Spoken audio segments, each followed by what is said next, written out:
Good morning, everyone. Please send your attendance. Then we'll start.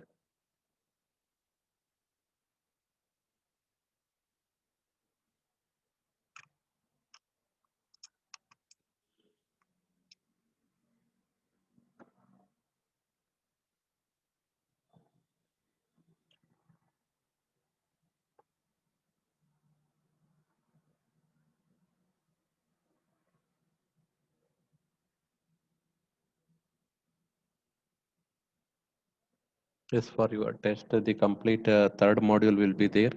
Please don't leave any topics. See the syllabus and study. Based on your request, we have kept only one module.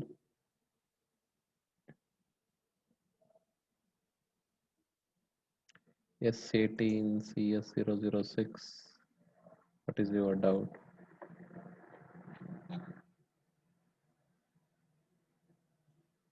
Someone has raised the hand. What is your doubt? No doubt.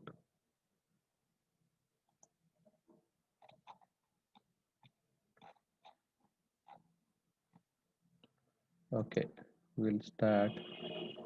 Everyone has joined. I think almost 47 people has joined. Okay. See, in the previous class, we are discussing about the system function and the interpreter file, the file and the system function. See, system function, it is just the function which you want to execute, the commands what you want to execute, that command string that you are going to execute in the program itself. That's all.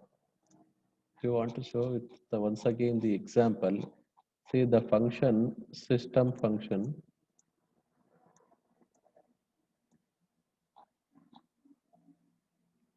See in the terminal used to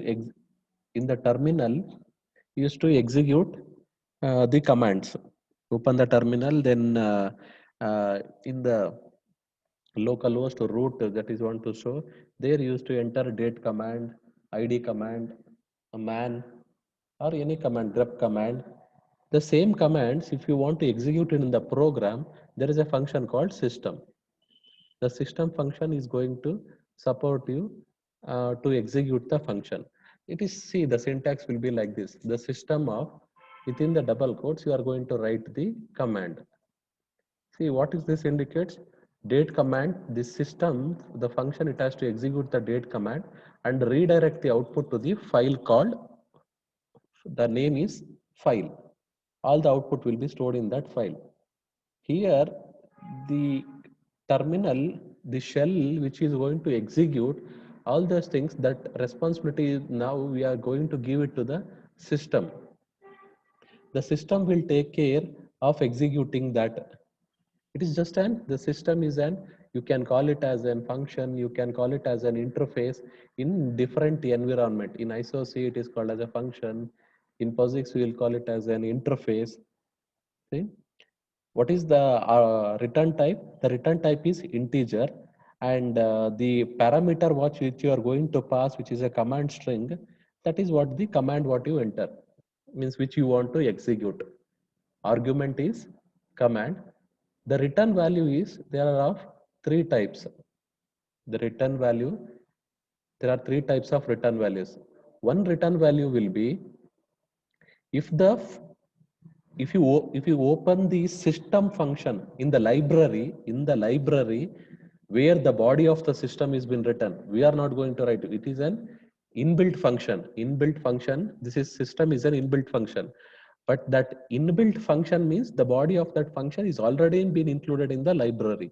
If you see the body of the system, there you will understand. If you see the logic of that, then only you will understand the types of these return values. See, what is that? What is the content? This is the content of that system, which we are not going to write. This is already been written and included in the library. Just we are going to call the prototype, the syntax, that function called system, and in the bracket you are going to pass string. What is there inside this? See, there are some if condition and else. If that command string is null, even if you don't pass anything, if it is a null, in that case, the system will return 1. That is one return value. Or else, if the command string is there, then it is not null case. Then we'll create a process fork function. See, this body, it is not been written by the user. This already been included in the library. When the operating system has been installed, this program, it will come with the operating system library itself. How they have implemented is system, if the command string is null, they will going to return 1, or else they are going to create a process with a fork that we know. During this, if the fork doesn't execute properly, then the status will be -1. At two cases, it will be -1. One will be this situation. If fork is not success, during system, if fork is not success, then the status, the return value will be -1. Or else, when the child executes, when the child executes, the child process, see here, execute L, execute list, hmm? Execute list of arguments that you are going to pass here itself. See, /bin/sh, the shell path we have given, which is an interpreter file here. Now, the path, the file name also you have given the bash shell. It has to execute, right? sh-c, then the file name is to give, right? These are the arguments, and then the command string what you pass.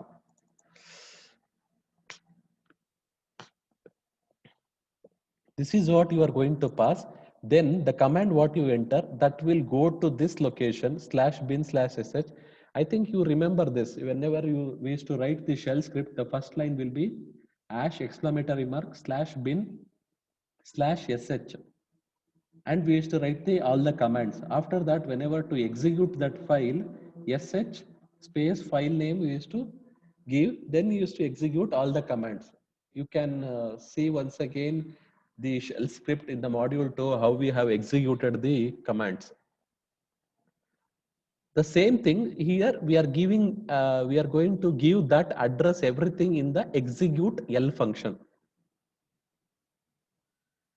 After execution of this, we are going to forcibly exiting from the function. Then, if this is not the case, if the file, if it is not a child process, if it is a parent process, because PID equals 0 will be the child process. Other than this means the parent process. The parent process, it cannot execute this else if, because it cannot go inside. Why? Because PID will not be 0. The parent can execute this block when it creates the fork, and then see else case. If it is an error, no problem, it will come out, or else the parent process will execute this block. Wait PID, what is the meaning of this? It will wait for the child to complete its job, means terminate. If the error number, if it is not equal to this, if a error other than this interrupt from wait PID, then also the status will be -1. If the error is not other than this E interrupt, that EINTR, then in that case, we are going to, when the wait PID will complete, when the child process has completed its execution. Wait PID means it will wait, that's all. Once again, the status will be here -1. At two cases, status will be -1. Or else the exit, the normal execution. Now you can understand. If either the fork fails or the wait PID returns an error, in that case, the status return will be -1, the return value of the system. If the execution fails, then what we have done is we have included the exit function. _exit. _exit means there is no uh, what exit handlers will run. Exit handlers means when the exit function is called, whether to free up the memory or any other task, that will not be done. Directly terminate the program, remove the process from the memory. That is the job. Otherwise, if the fork execute, everything will succeed, then the return value from the system is the termination status of the shell. Termination status will be 0. If it is success, it is going to return you 0. These are the possible cases. One will be 0, that is a success, or it can be -1.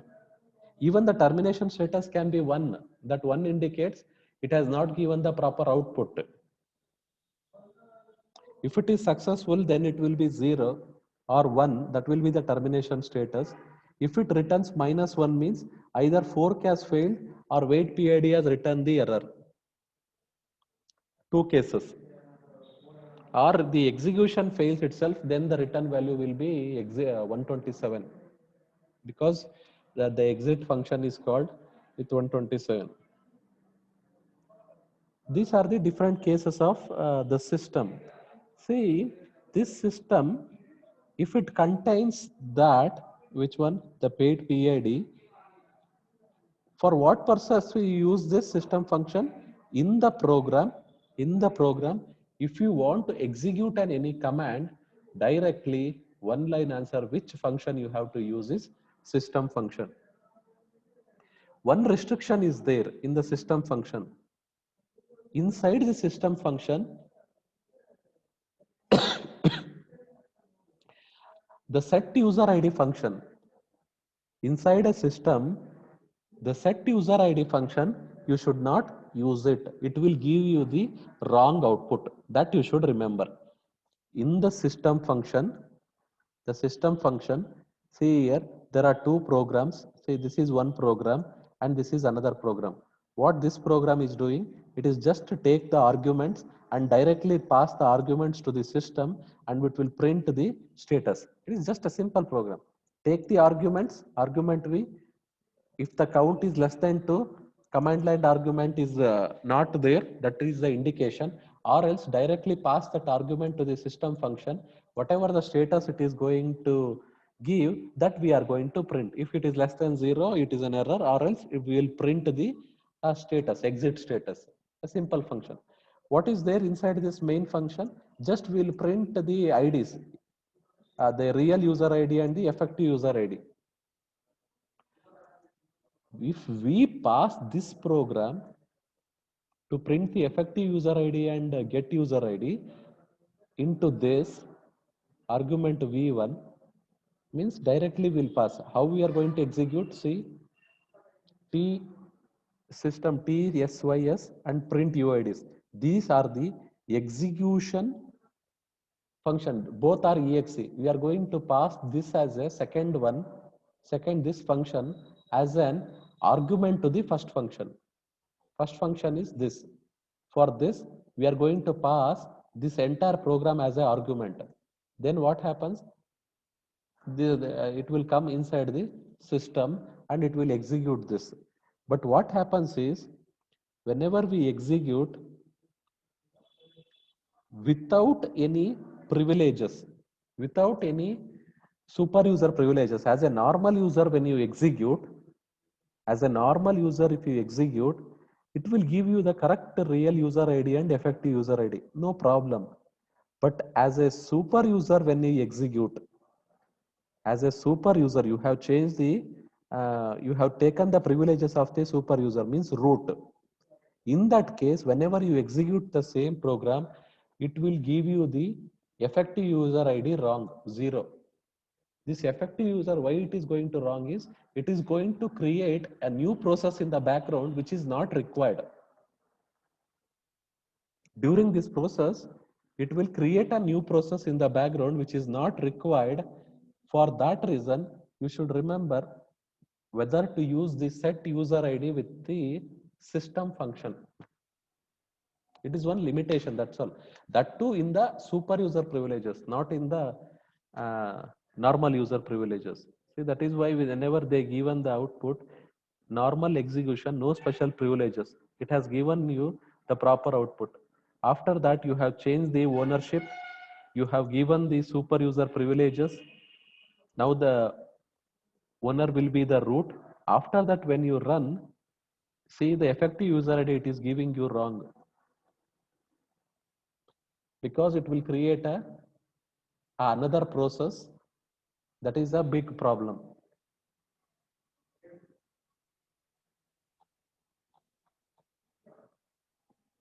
Next, we'll go to the user identification.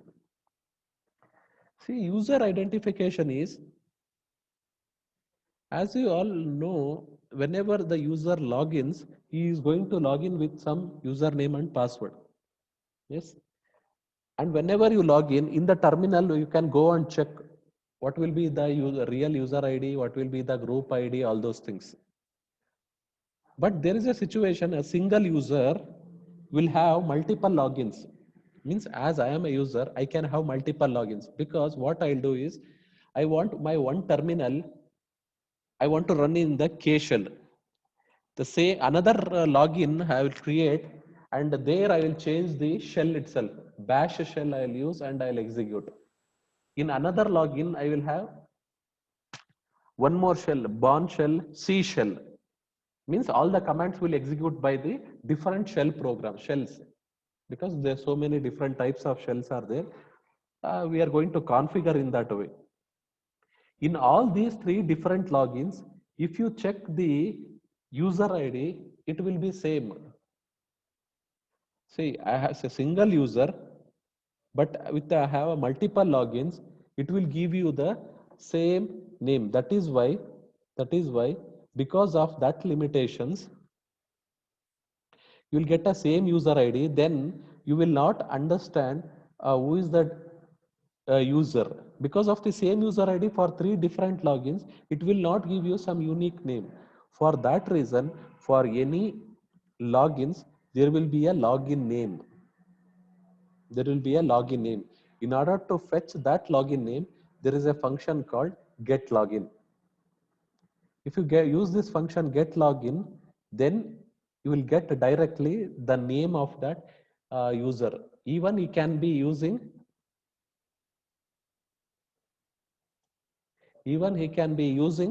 uh, what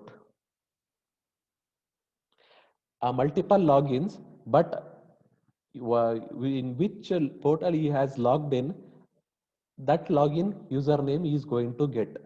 The return is, the return type of this function will be character, that will be a login name, or in case it will be error. You see, if this function, if it is failed to give you the login name, if the, see, everyone please send the attendance. And one more request is, please don't join to this meeting before 10:15. Before 10:15, once I logged in, please join, or else this time limitations problem will arise. See, still it is 10:35. Since you have logged in to this meeting at 10:05, already some 30 minutes is over. Only 10 minutes is remaining. That is why please don't join to this meeting before 10:15. I will give you sufficient time to join. If the function, if it doesn't returns, if function illa return madilla antandre, what is the meaning of that is, this function is not being attached to the terminal. Because if it is not attached to the terminal, then that in the that process, we are going to call it as a daemon process. They are called as daemon process. And in this chapter, there is a last topic called process times. The last topic is process times. What is this process time is? Everyone, if you have not sent the attendance, please send.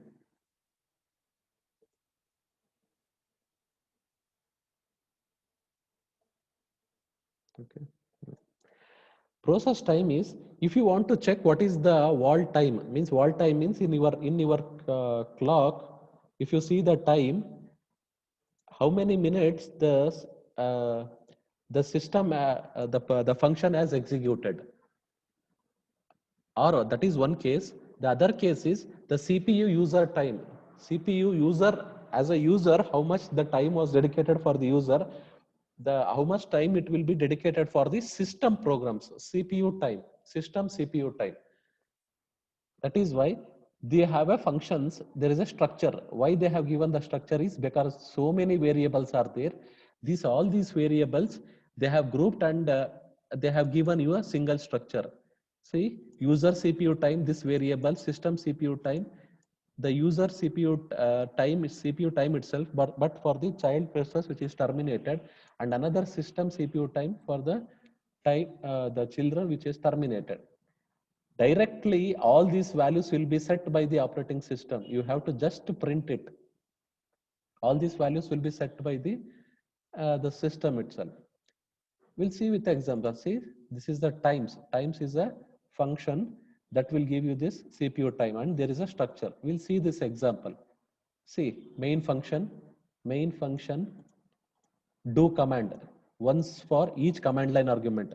What we'll do is, with this program, we'll send the command and how much time it is going to execute, that we are going to check. For this function, we are going to send the commands to the command line arguments, the function name followed by the command line, and it will print how much time it will be taken by the system as the user. Now the command will come here. Inside this, say here times start equals times of time start. Say this is a structure time. Then the starting time it will be stored here. If it is not equal to -1, sorry, if it is -1, it is an error.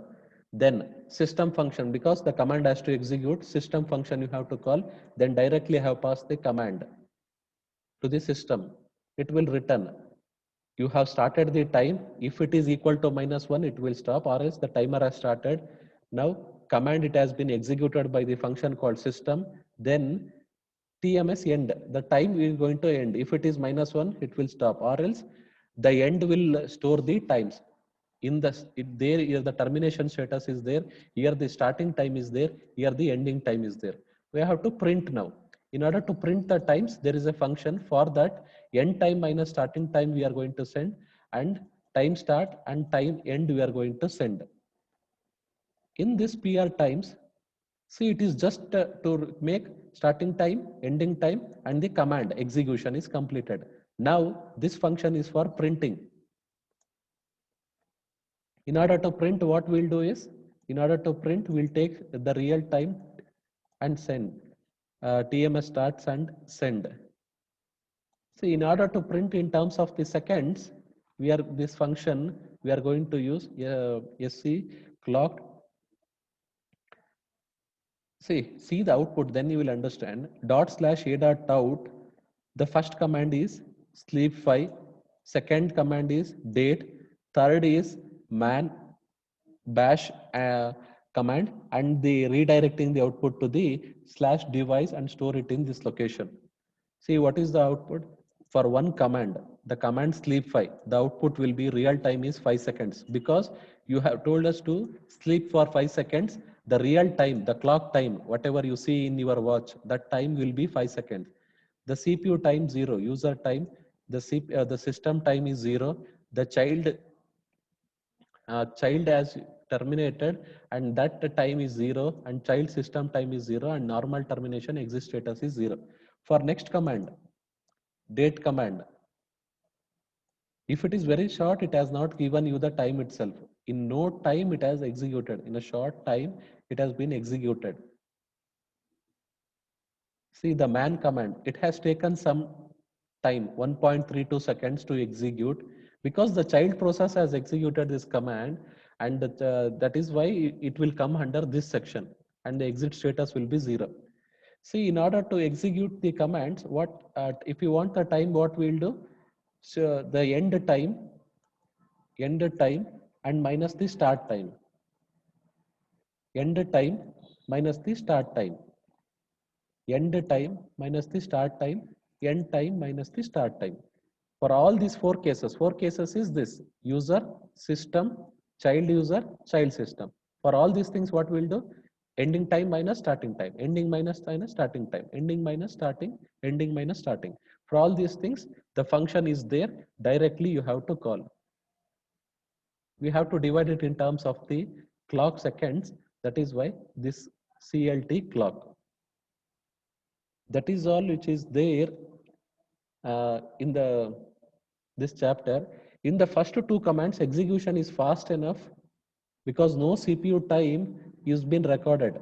But for the third command, you can see some processing time that has taken by the CPU that you can observe with the 1.32 seconds. And this is all it is there in this chapter.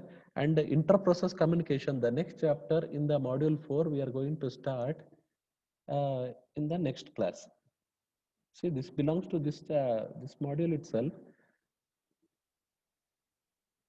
But inter-process communication, that is the next chapter that we are going to start. See this one, the process control, it will end here. And this IO direction, this is not there for your syllabus. Don't worry about this. And from now in the next class, we are going to start this overview of IPC methods. Thank you. If you have sent the attendance, please you can exit, but please remember, don't join to this meeting before 10:15, or else it is a problem for me. I don't get a sufficient 40 minutes time. Hmm? If you have sent the attendance, you can exit.